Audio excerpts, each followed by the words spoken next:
Hola, buenos días a todas y a todos. Vamos a iniciar con nuestra primera ponencia del día de hoy. La dinámica va a ser la misma que tuvimos el día de ayer. Vamos a escuchar a nuestro ponente y al final vamos a tener dudas y comentarios, a menos que el ponente nos lo indique de manera diferente. Y después vamos a tener un espacio para recibir después a... ¿Ya está listo, verdad, maestro? Adelante, Ok. adelante, Entonces, maestra Amparo, por ahí ya todos están voy listos a... también. Ya. Es importante también que se registren en la liga que les comparte Jorge en el chat para que podamos tener su asistencia de cada ponencia. Recuerden que son asistencias por cada conferencia. Entonces es importante que ustedes vayan registrando esa asistencia.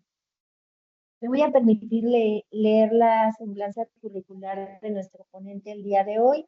Él es licenciado en psicología por parte de la Universidad Americana de Acapulco, con maestría en psicoterapia humanista por el Instituto Universitario Carl Rogers. Se ha desempeñado como psicólogo en la elaboración en psicodiagnóstico infantil en niños con necesidades educativas especiales en la Secretaría de Educación en Guerrero, en el Centro de Asesoría y Modificación de Hábitos, coadyuvando con la Secretaría de Desarrollo Económico como reclutador de personal. Desde hace 6 años es docente y ha impartido cátedra en diferentes universidades con diferentes materias, siendo titular de las materias relacionadas a la psicometría y el psicodiagnóstico. Se emplea desde hace 9 años como psicólogo adscrito en el área de evaluación y psicodiagnóstico, elaborando evaluaciones psicológicas para familias que están en un proceso legal a nivel familiar en el Centro de Convivencia Familiar Supervisada del Tribunal Superior de Justicia del Estado de Guerrero y del Consejo de la Judicatura del Estado de Guerrero.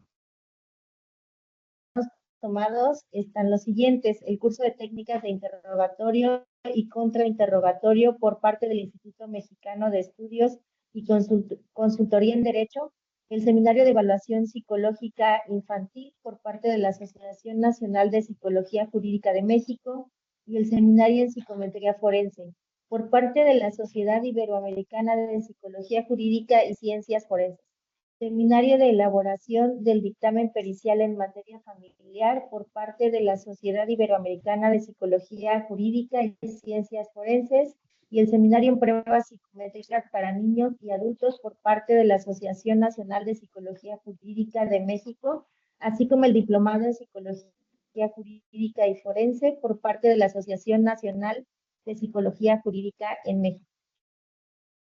Pues bienvenido, maestro Miguel Ángel García. Es un gusto tenerlo con nosotros. Le damos la bienvenida y adelante con la ponencia. Bueno, muchas gracias. Solamente para confirmar, ¿me escucho? ¿Me escucho y me veo?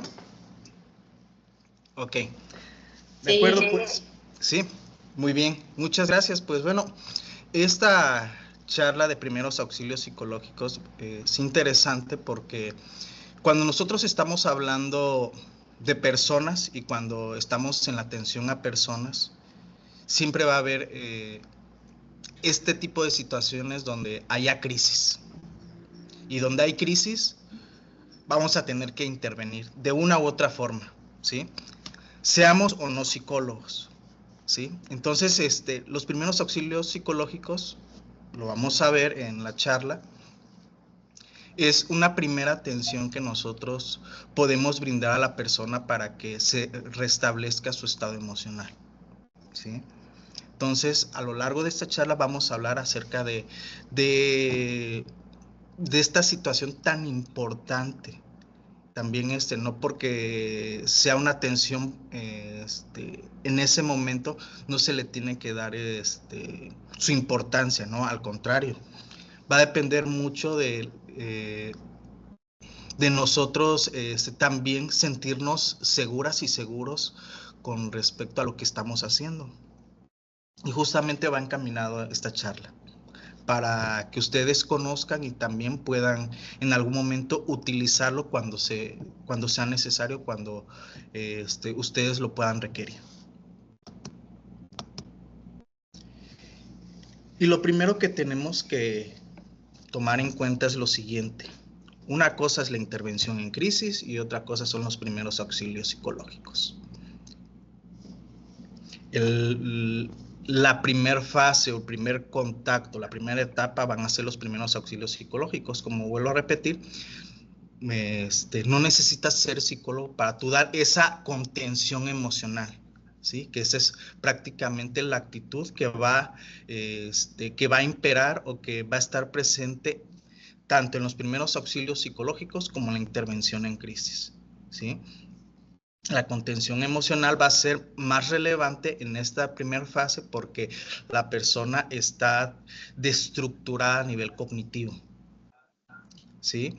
Y va a tener, va a estar desbordado tal vez sus emociones y también vaya a sentir que la situación le está superando. Entonces, esta actitud de contención va a ser muy, muy relevante en este primer contacto, ¿no? Y hablando de crisis, ¿no? El ser humano es susceptible de enfrentar algún tipo de desajuste importante en el transcurso de su vida. No estamos exentos a ello. Tanto a nivel externo como a nivel interno siempre va a haber crisis por alguna u otra circunstancia. Unas van a ser más, van a ser controlables y otras definitivamente no. Entonces nosotros tenemos que tener esos recursos para poder afrontar esas crisis. Sí, y tenemos que afrontar también esas reacciones negativas como el estrés, la ansiedad y la crisis circunstancial que lo vamos a ver, ¿no? De manera adecuada para que ese cuidado de nuestra salud mental sea la más óptima, ¿no? ¿Por qué? Porque obviamente cuando entramos en crisis o cuando sentimos que una situación nos está desbordando, pues obviamente lo que la persona está sintiendo es mucho miedo.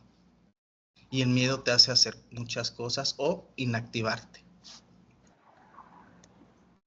Entonces, ¿qué es una crisis? Esto es bien importante. Es un estado temporal de desequilibrio. Bien importante, estado temporal, es decir, no es para siempre. La persona que está en crisis piensa que sí va a ser para siempre y va a ser permanente. Y va a enloquecer y no va a salir de ahí. Por eso nosotros tenemos que tener claro el concepto, es temporal. Entonces nosotros tenemos que ir encauzando nuestra intervención, nuestra contención a que se le haga entender a la persona que no va a ser por siempre, no va a ser permanente, ¿no? Es un desequilibrio emocional que vive una persona como consecuencia de la exposición a una circunstancia de vida. Pues es crisis matrimonial, crisis de la edad, crisis sociodemográficos, ¿no? Huracanes, violencia, etcétera, etcétera, ¿no? Se caracteriza por un colapso en la capacidad para resolver los problemas. Es decir, los recursos que nosotros tenemos o disponemos en ese momento nos rebasan. Entonces esos recursos se quedan cortos para nosotros poder solventar o afrontar esa situación. ¿Qué es una crisis circunstancial? Se basa en un suceso precipitante y tiene poca o ninguna relación con las características de la persona. Es decir, esa crisis circunstancial impacta de manera directa y de manera inesperada, ¿no? Es repentina, como por ejemplo consecuencias de la naturaleza del hombre, ¿no? Bombas, terremotos, epidemias, explosiones, como lo acabamos de ver en el Estado de México, ¿no? Y ahorita, como lo estamos también viviendo también con nuestros hermanos de Veracruz. Entonces, también, obviamente, esta crisis circunstancial va a ser imprevista, ¿no? Las personas no están preparadas para lo que viene. Por eso es circunstancial y por eso el impacto. Y por eso la crisis, justamente la crisis es imprevista y es repentina, ¿no? También otra característica es la calidad de la urgencia. Amenaza la calidad física y psicológica de las personas quienes lo viven. Y es impactante en el sentido que afecta a muchas personas de manera simultánea y se requiere de mucha intervención, ¿no? Cuando estamos hablando de cuestiones más de naturaleza, ¿no? O provocada por el hombre, pero ya a nivel más particular, pues obviamente, por ejemplo, si es una cuestión de crisis matrimonial, pues afecta a la pareja, a la persona de manera individual, o si hay hijos, también a los hijos, ¿no? Entonces, estas 4 características de la crisis en general, pues va a ser muy importante que nosotros lo tengamos en cuenta cuando estemos enfrente y nosotros demos esa atención en los primeros auxilios. Entonces, en la crisis no se avisa del evento, falta información sobre el evento para la persona, puede haber pérdidas o lesiones y también hay un ambiente en el cual se está desarrollando esa crisis, ¿no? Estos 4 aspectos también son importantes que nosotros lo tomemos en cuenta, ¿no? Sobre todo la falta de información de la situación como tal, como es imprevisto, obviamente eso va a generar incertidumbre. Y esa incertidumbre va a hacer que la persona tenga miedo. Y si tiene miedo, no va a saber qué hacer. Entonces, todas estas características los vamos a tener que incorporar dentro del marco que nosotros pretendamos hacer al momento de dar esa atención de primeros auxilios psicológicos. Y bueno, ¿qué son los primeros auxilios psicológicos? Es un conjunto de habilidades y conocimientos para ayudar a personas en situaciones de crisis. Es una intervención psicológica inicial solamente, que busca restablecer la estabilidad emocional de la persona que lo está viviendo. Y es una respuesta humana de apoyo a quienes están sufriendo. Esto creo que es bastante importante. Es decir, desde nuestra propia humanidad, desde nuestros propios recursos, tratar de que la persona tenga esa estabilidad emocional de manera inicial. Y es una estrategia para reducir la angustia inicial causada por eventos traumáticos o muy estresantes, ¿sí? No necesariamente tienen que ser eventos traumáticos, pero sí un evento que estresa también muchas veces va a requerir primeros auxilios psicológicos. ¿Por qué son importantes los primeros auxilios psicológicos? Bueno, disminuyen el daño a largo plazo, ¿sí? Eso es lo que se pretende también, que la persona no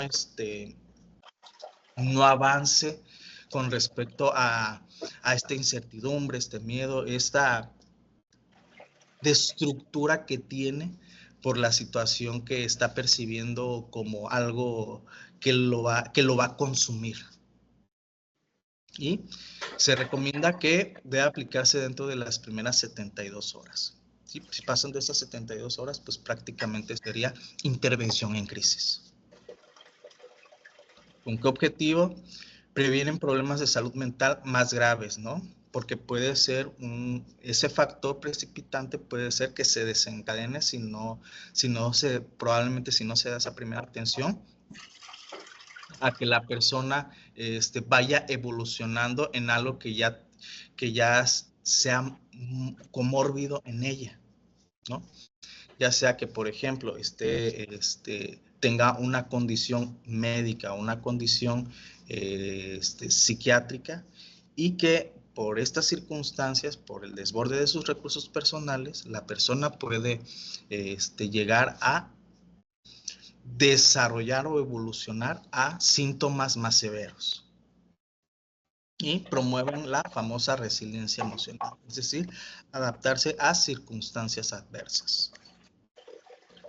Y bueno, ¿cuáles son los objetivos de los primeros auxilios psicológicos? Restablecer la capacidad de afrontamiento inmediato en la persona, promover la seguridad emocional, ayudar a cubrir necesidades básicas en ese momento, no todas, brindar alivio emocional inmediato, es decir, que la persona poco a poco vaya restableciendo o vaya equilibrando sus emociones, facilitar la adaptación en ese momento y prevenir el desarrollo de psicopatologías más graves.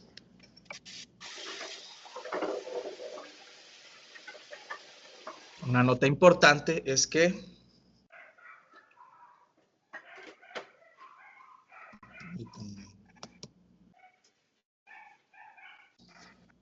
los primeros auxilios psicológicos son una intervención psicológica de manera informal. También por eso quise poner esta definición, de manera informal.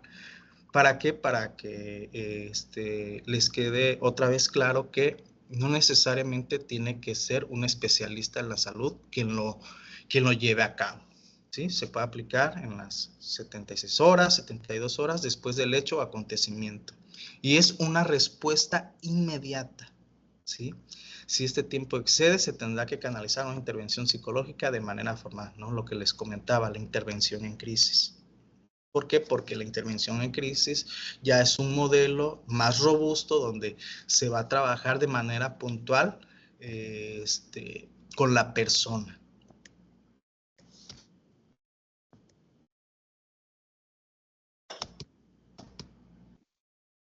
¿Y cuáles son los principios básicos de los primeros auxilios psicológicos que nosotros podemos llevar a cabo y nosotros tenemos que tener en mente, ¿no?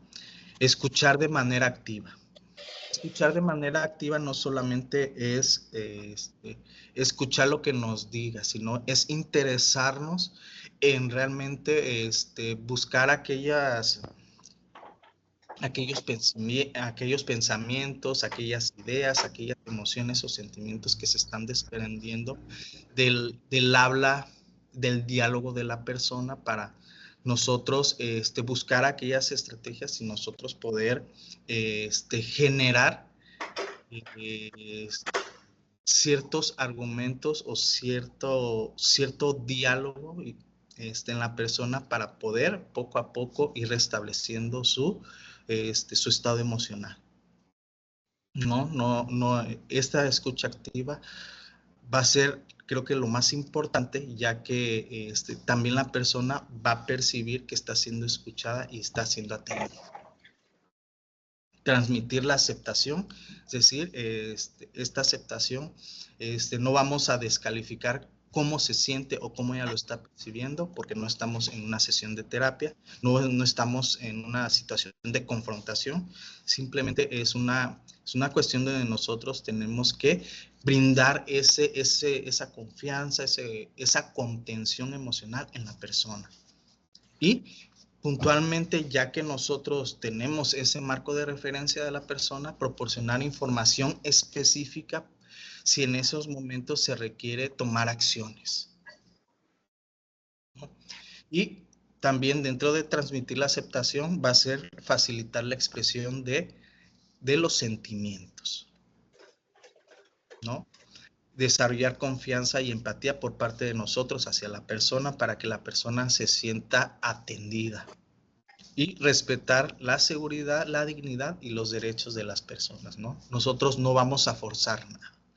También si la persona nos para y nos dice que no está preparada o que no quiere recibir la atención, también ser respetuosos. ¿Quiénes pueden realizar los primeros auxilios psicológicos? Cualquier persona capacitada en el área o que en este caso tenga conocimientos básicos, ¿no? Con estos 6 puntos, recuerden, es una respuesta inmediata, ¿sí? Una respuesta inmediata que solamente es con el objetivo de restablecer el estado emocional de la persona. No es exclusivo para profesionales de la salud y requiere de conocimientos y cierta formación específica, ¿no? Debe establecer una conexión humana no intrusiva, ¿no? Como lo comentamos, ¿no? En esta parte de desarrollar la confianza y la empatía y transmitir aceptación.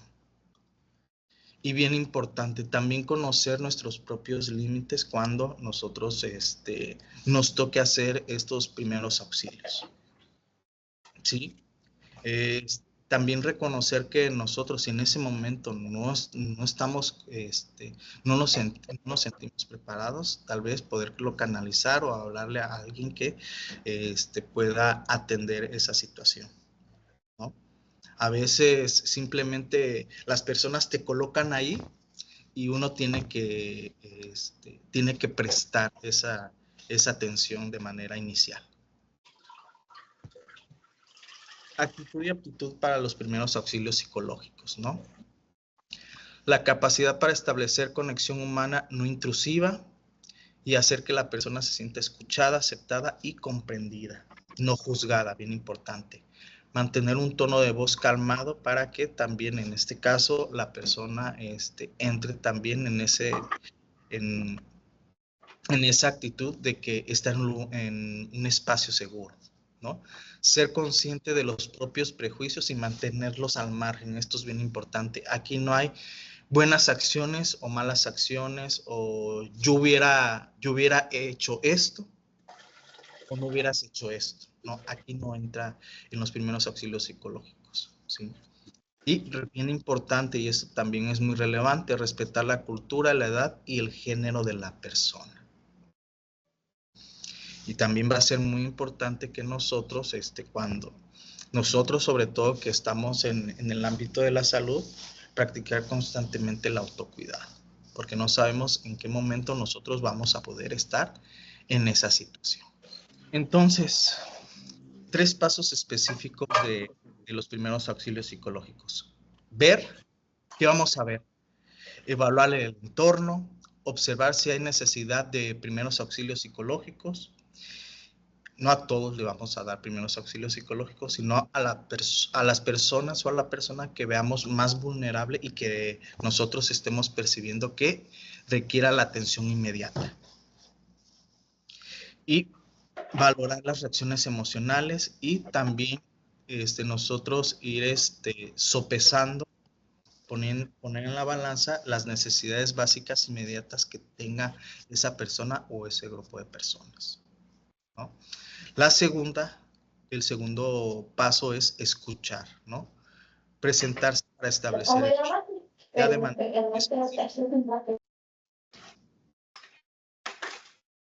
Liliana, por favor, ¿puedes apagar tu micro? Gracias.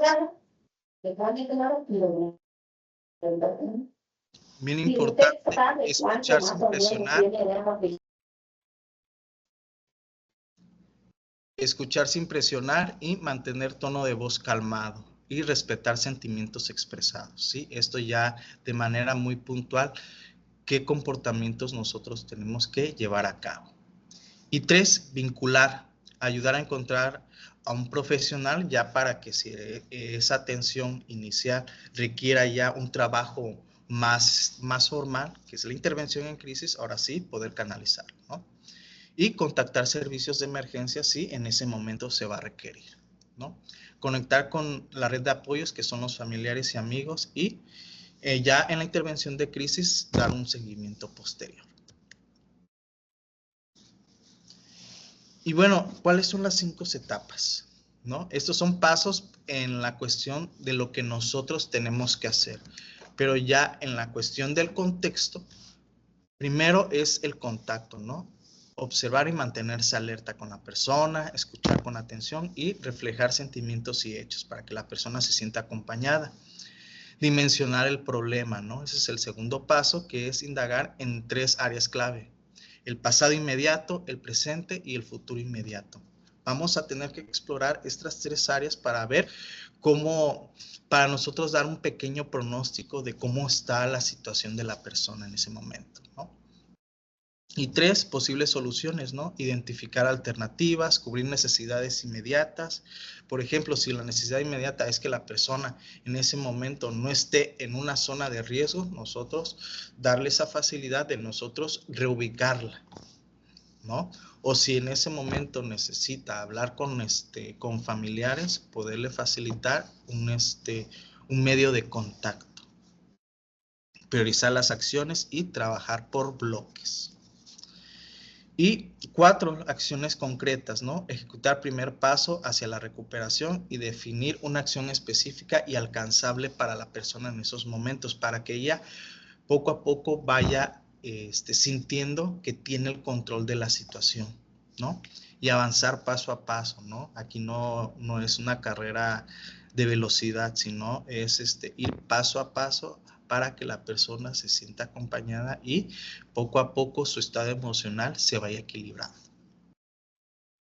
Y establecer metas de corto plazo. Y ya por último seguiría el seguimiento, ¿no?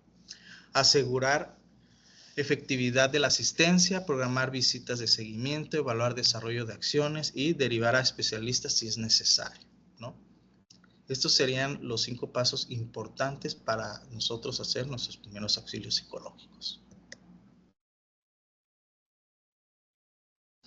Y bueno, ya también de manera específica, en la escucha activa, en el reentrenamiento de la ventilación, es decir, ya de manera muy específica, ya cuando estemos en el desarrollo de los primeros auxilios psicológicos, en la escucha activa, el espacio para que la persona cuente lo que ocurre sin presionar, entre una duración entre 10 a 10 minutos, ¿no? Y bien importante, transmitir comprensión en ese lapso de tiempo.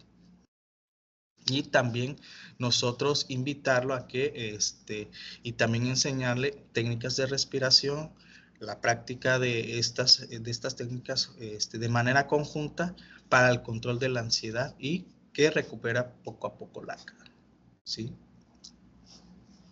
Y la categorización de necesidades, ¿no? Jerarquizar necesidades básicas, identificar prioridades si en ese momento se requiere hacer algo urgente, ¿no? Y planificar estas acciones. Y la derivación a redes de apoyo, ¿no? Contactar con servicios de ayuda, conectar con recursos, facilitar acceso y coordinar apoyo también. Vuelvo a insistir, si son familiares, si son amigos, ponerse en contacto con ellos en la medida de lo posible. Todo esto va a fortalecer la psicoeducación, ¿no? Que es promover estrategias positivas, informar sobre reacciones normales y los que pueden estar en este caso mermando sus recursos personales y preparar para la recuperación y fortalecer la resiliencia o la capacidad de adaptarse a una situación adversa. Con este protocolo nosotros vamos a poder conseguir esto. Como ustedes se fijan, pues obviamente estamos hablando de psicoeducación. En ese momento no vamos a entrar en una atención psicoterapéutica. Bueno, ya de manera muy específica, pues describo aquí la escucha activa, ¿no? Objetivo principal, establecer una conexión humana, que la persona cuente de manera espontánea lo que está ocurriendo, no presionar, eso es bien importante, y nosotros a través de la escucha activa tener una comprensión de la situación en particular. ¿Cuáles son las recomendaciones específicas? Escuchar con atención, reflejar los sentimientos que nosotros estamos observando en la persona para que también la persona se pueda tener esa revisión, ¿no? De sí misma o de sí mismo. Comunicar aceptación y mantener, bien importante, la confidencialidad. Todo esto tiene un propósito. No solamente escuchamos y obtenemos información solamente para nosotros tenerla ahí y no hacer uso de ella. Y ya en el entrenamiento de la ventilación es dedicar unos minutos para enseñar y practicar la respiración, con el objetivo de controlar síntomas físicos de ansiedad o de angustia en la persona y reducir la taquicardia, disminuir la tensión muscular. Y eso obviamente hay que recordar que si físicamente la persona se siente tensa, pues eso alerta al sistema nervioso y eso genera ese círculo, ¿no? De los pensamientos de que ya tal vez otra vez va a venir el desborde a nivel emocional y entonces se vuelve todo un círculo vicioso. Y bien importante para que la persona también se modele, practicar juntos, en este caso, el entrenamiento a la ventilación. Bien importante a tomar en cuenta para las técnicas de respiración, la respiración diafragmática, que no sea solamente que se quede en esta parte del pecho, sino que oxigene de aire todo lo que es el diafragma, ¿no? El estómago, como comúnmente se le dice, ¿no? Respiración alternada, respiración profunda, respiración cuadrada, todo eso, esos detallitos, con la práctica se va refinando. Y la categorización de necesidades, ¿no? Acompañar en procesos de jerarquización de necesidades, objetivo, identificar necesidades básicas inmediatas en ese momento, ¿no? Ayudar a contactar a los servicios de salud y seguridad y establecer prioridades. Es decir, si la persona requiere recursos materiales, tratar de proporcionárselo dentro de las medidas, dentro de las posibilidades en esos momentos, el apoyo emocional o la contención emocional, la seguridad física y la información. Bien importante, diferenciar entre necesidades urgentes y aquellas que pueden esperar. ¿Sí? Hay necesidades importantes, sí, pero hay necesidades urgentes que en este momento se tienen que llevar a cabo. Y la derivación de redes de apoyo, ¿no? Ayudar a contactar a las personas y a los servicios de apoyo social y facilitar el acceso y no hacerlo por la persona. La persona tiene que también buscar sus propios recursos en esos momentos, ¿no? Claro, ¿cuáles son los tipos de redes? Familiares, profesionales, amigos, instituciones. Lo que se encuentre disponible en ese momento, ¿no? Si desgraciadamente no se estableció o no se puede establecer contacto con familiares, amigos, por lo menos en instituciones o en profesionales que estén a la mano, nosotros poder derivarlos.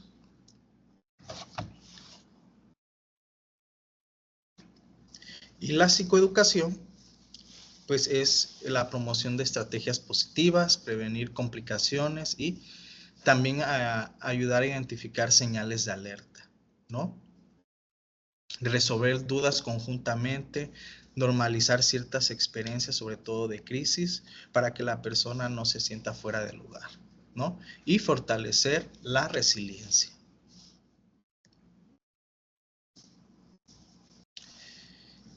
Y vamos todavía a ser un poquito más precisos con respecto a la evaluación de los primeros auxilios psicológicos. En la observación, nosotros tenemos que evaluar la apariencia externa y el comportamiento de la persona. En la escucha activa, bien importante, identificar necesidades y preocupaciones que tenga en ese momento la persona. Preguntas abiertas enfocadas a indagar el pasado, el presente y el futuro inmediato de la persona y la evaluación de riesgo, ¿no? Identificar posibles autolesiones o agresiones para poder ser canalizada y ser atendida. En las necesidades básicas, ¿a qué se refiere? Seguridad física, alimentación, información, alojamiento o apoyo social. Todo eso lo tenemos que valorar. Pareciera mucho, pero en esos momentos, si nosotros tenemos bien definidos y bien categorizados y jerarquizados, estos pasos se hacen en automático.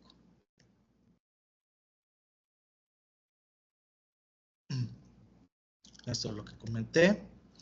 Y de manera específica, ¿qué tenemos que tomar en cuenta cuando estamos hablando de niños? Y vamos a dar primeros auxilios psicológicos, ¿no? Hay que tener en cuenta las características de un niño, ¿no? Que tiene un pensamiento centrado en sí mismos, pueden inventar historias, tienen un miedo generalizado y pueden tener miedo a la muerte temporal e irreversible. Ese puede ser su sentimiento o su forma de pensar en esos momentos, ¿no? Nosotros tenemos que también checar que se vuelven más callados, hay un comportamiento agitado, necesitan sentirse seguros, hay pérdida de la autonomía y, bien importante, la importancia de las rutinas y la expresión emocional adecuada a través de un lenguaje comprensible de acuerdo a su nivel de desarrollo. ¿no? Vamos a hacer lo mismo, pero nosotros tenemos que adecuar nuestras palabras y también nuestra forma de conducirnos cuando estamos hablando de niños. En el caso de adultos, pues obviamente vamos a checar las capacidades de afrontamiento, los roles familiares, los roles laborales y la estructura cognitiva consolidada. Es decir, si la persona está, puede recibir la información en esos momentos o no está disponible. Entonces nosotros tenemos que tomar en cuenta que la persona está tratando de mantener el control, proteger a sus seres queridos, preservar su funcionamiento, está experimentando ansiedad, irritabilidad y tiene dificultad para concentrarse en la cuestión de adultos. Y bien importante poner de relieve que hay que reconocer su autonomía y capacidad de decisión a pesar de esa circunstancia. Con respecto a los adultos mayores, obviamente nosotros tenemos que tomar en cuenta que obviamente una persona mayor pues ya vivió tal vez a lo largo de su vida muchas crisis, ¿no? Entonces nosotros podemos explorar cómo le ha ido o cómo ha resuelto esa persona adulta mayor esas crisis, aunque no sea del mismo tema o de la misma vivencia, nosotros nos podemos dar una idea de cómo hace manejo de sus recursos personales. Eso es lo importante nosotros explorar. Y también checar si hay posibles limitaciones físicas, ya sea porque tiene problemas en la rodilla, tiene artritis, tiene sobrepeso, tiene presión alta, tiene diabetes, todo eso se agrega, ¿no?, en la valoración. Y también si hay posibles limitaciones cognitivas, dependencia de medicamentos.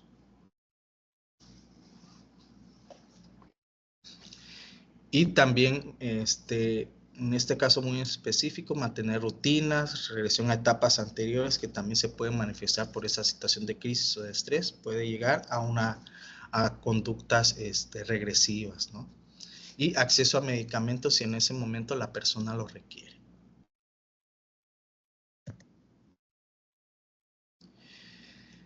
En los primeros auxilios, el apoyo tiene que ser práctico, otra vez la escucha activa, checar y tener presente las necesidades básicas, reconfortar, dar pausas para encontrar la calma, transmitir seguridad, mantener un tono serio y modelar la conducta tranquila. Ese es el objetivo.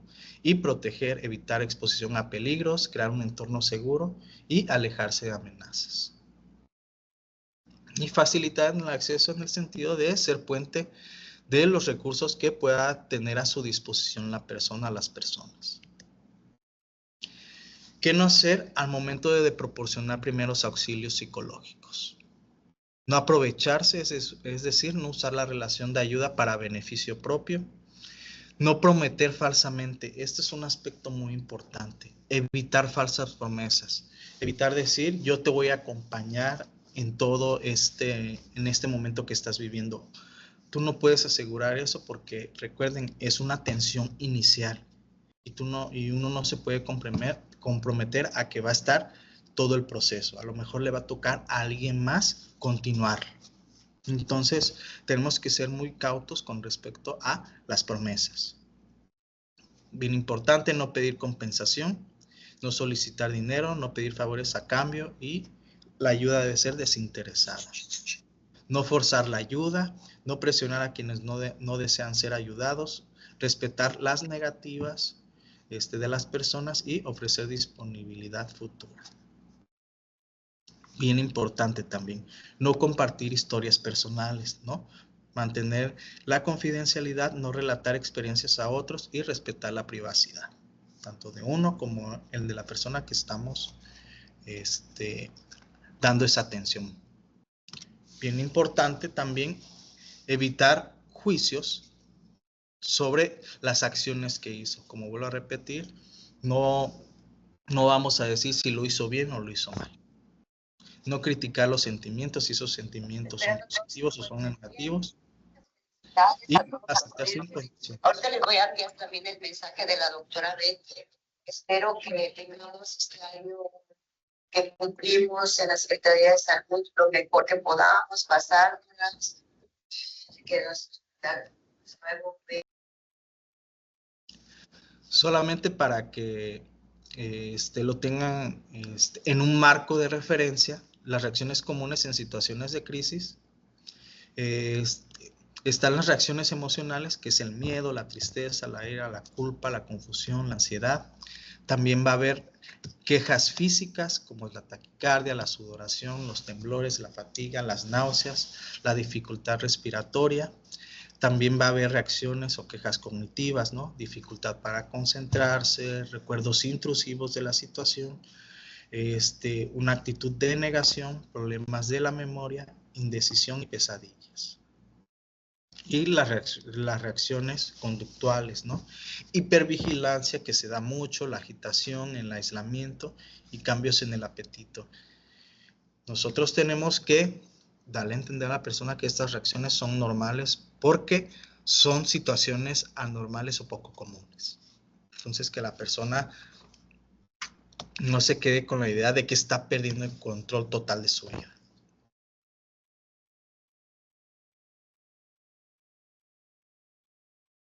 ¿Cuándo no son apropiados los primeros auxilios psicológicos? Y esto también es muy importante que ustedes lo contemplen.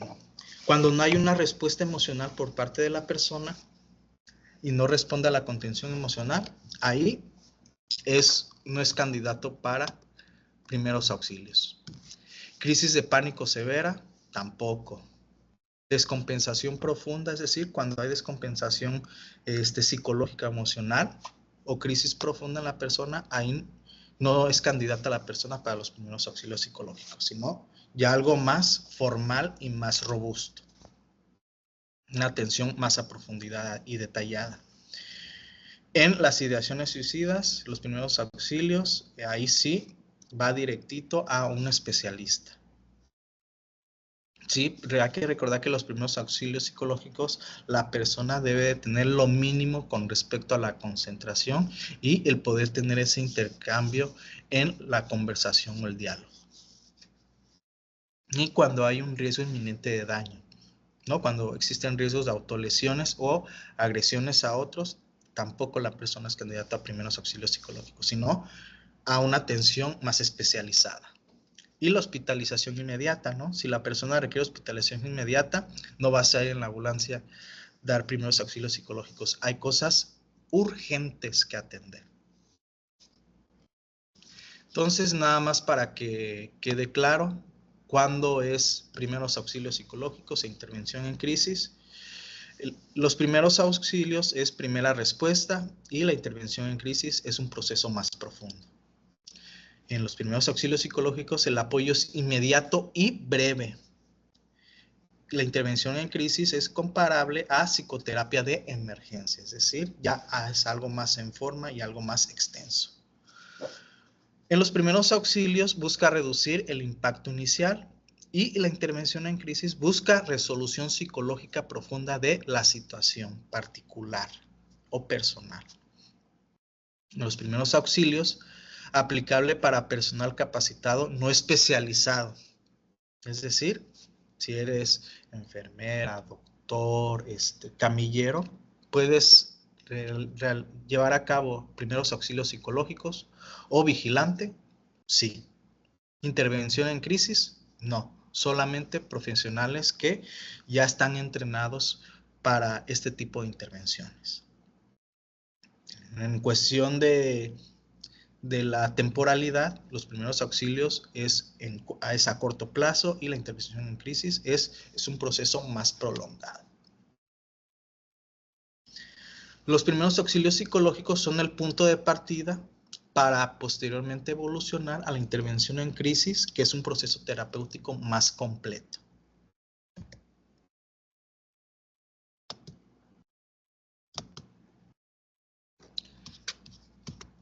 Conductas específicas en el autocuidado para las personas que brindan primeros auxilios psicológicos. Estrategias: establecer límites claros, buscar la supervisión y apoyo profesional, practicar técnicas de relajación, mantener el equilibrio en la vida personal y profesional en la medida de lo posible. Y nosotros también tener esas señales de alerta, ¿no?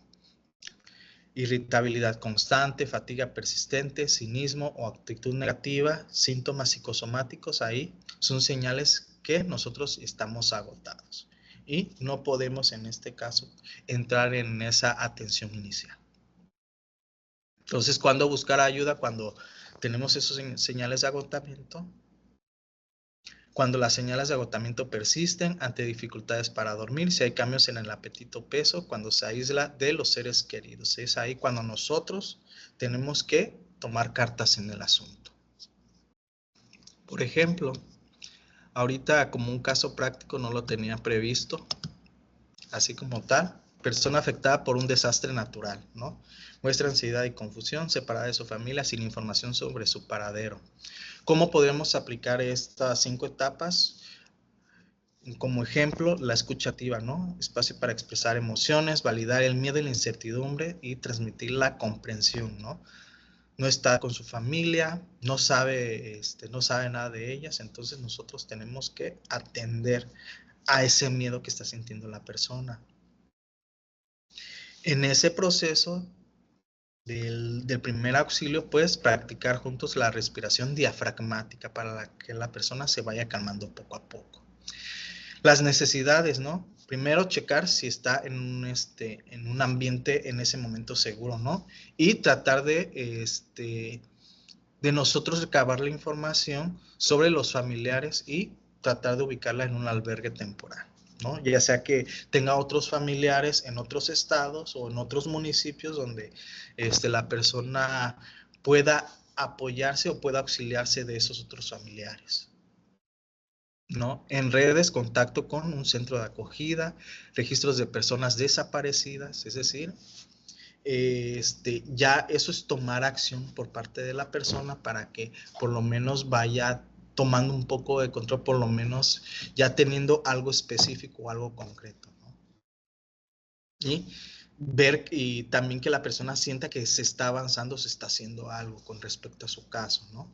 Y la comunicación con autoridades, ¿no? Para localizar a sus familiares, por ejemplo. Y en la psicoeducación, información sobre las reacciones normales de todo este proceso que acabamos de ver y también nosotros identificar las estrategias de afrontamiento para nosotros también compartírselas y la persona esté atenta a qué estrategia se está recurriendo. Y bueno, si ustedes quieren ampliar su conocimiento con respecto a los primeros auxilios psicológicos, pues obviamente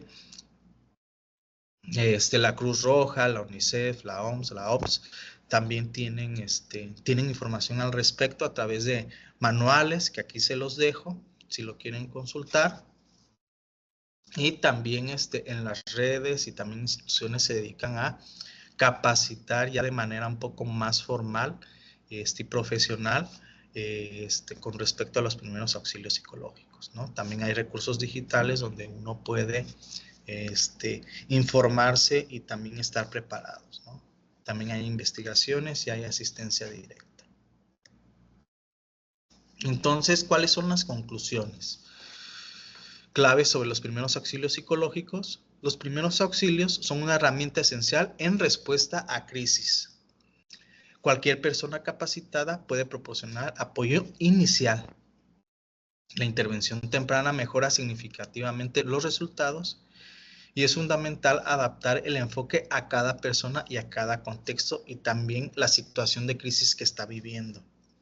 Bien importante, el respeto, la dignidad y la confidencialidad son principios que no debemos dejar a un lado en la persona. Y bien importante también nosotros, que nos toca estar acompañando en esa situación de crisis, tener ese autocuidado.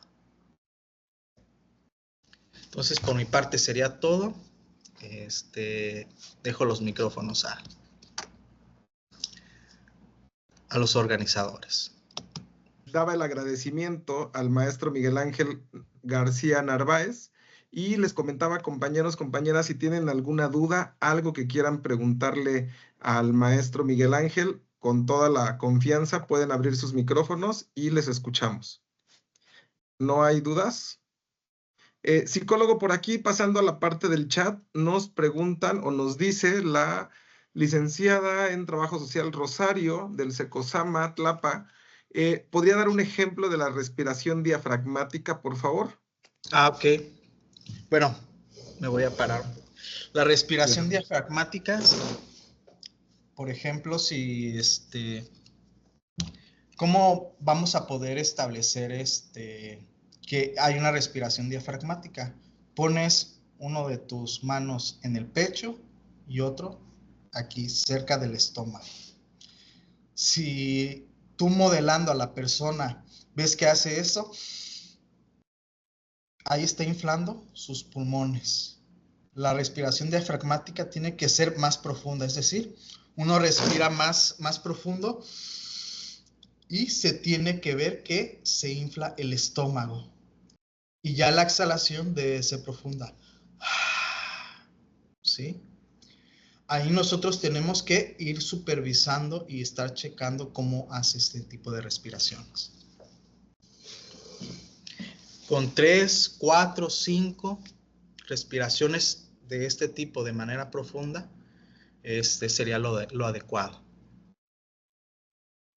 Ok, muchísimas gracias. Muchísimas gracias por esta información. Esa respiración diafragmática básica y elemental, ¿verdad? Para recuperar el control de nuestras emociones, que generalmente cuando estamos en crisis, yo a veces les decía a las personas usuarias, consultantes, ¿no?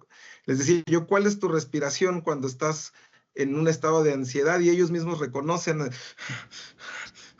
Entonces les decíamos, es llevarla a la calma a través de esta respiración diafragmática. Muy buen ejemplo, maestro, muchísimas gracias. ¿Alguna otra duda? ¿Alguna otra duda por acá, muchachos, compañeros, compañeras, licenciados, maestros? Pues mire, maestro, la verdad es que hay muy buenos comentarios aquí en el chat, agradeciéndole, gracias, excelente ponencia. Excelente ponencia, muchas gracias por la información. Acá también en el chat me están mandando que muchas gracias por la información. No sé, no pueden escribir por aquí, pero en el chat parece ser que a alguien le está dando un problema porque me mandó mensaje por acá por WhatsApp y me dice no puedo escribir, pero muchas gracias otra vez por la ponencia, excelente. Entonces, pues maestro, muchísimas gracias. Dígame, adelante. Sí, nada más también para comentarles, si ustedes requieren las diapositivas, con mucho gusto se las puedo compartir sin problema.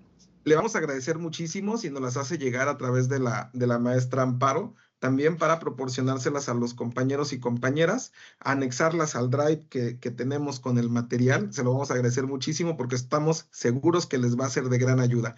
Y compañeros, si se dan cuenta, esta serie de pláticas o la forma en la que se fueron armando estas conferencias llevan como una secuencia, ¿no? En lo que se ha estado viendo.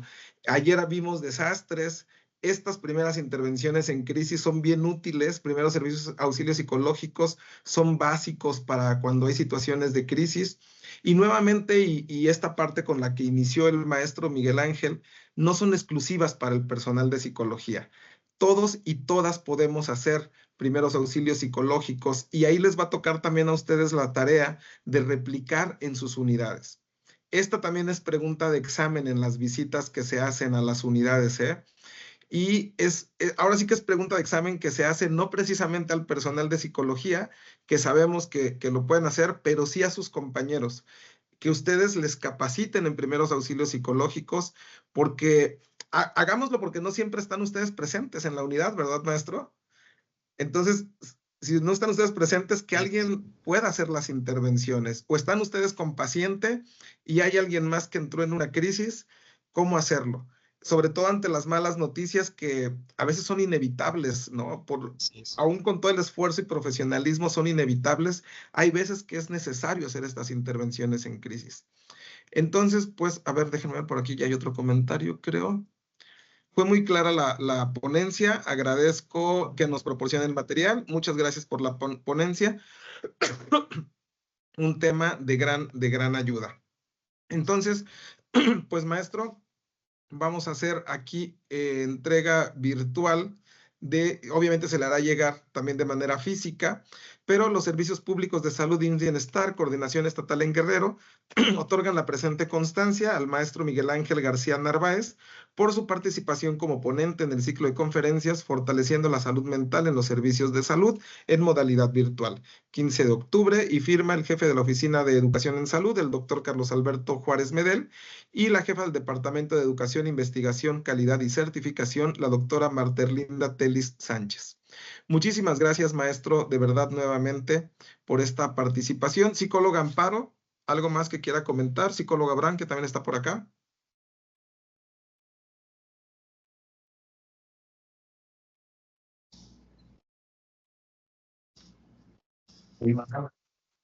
Agradecer al maestro Miguel, muchísimas gracias por habernos acompañado, por habernos compartido pues algo de todo el conocimiento y la experiencia que tiene, la gran experiencia apoyándonos a nosotros, y ojalá también algún día tengamos la oportunidad de que estas charlas se den de manera presencial, y contar también con tu valioso apoyo. Perfecto, muchas gracias por la oportunidad y es un gusto siempre colaborar.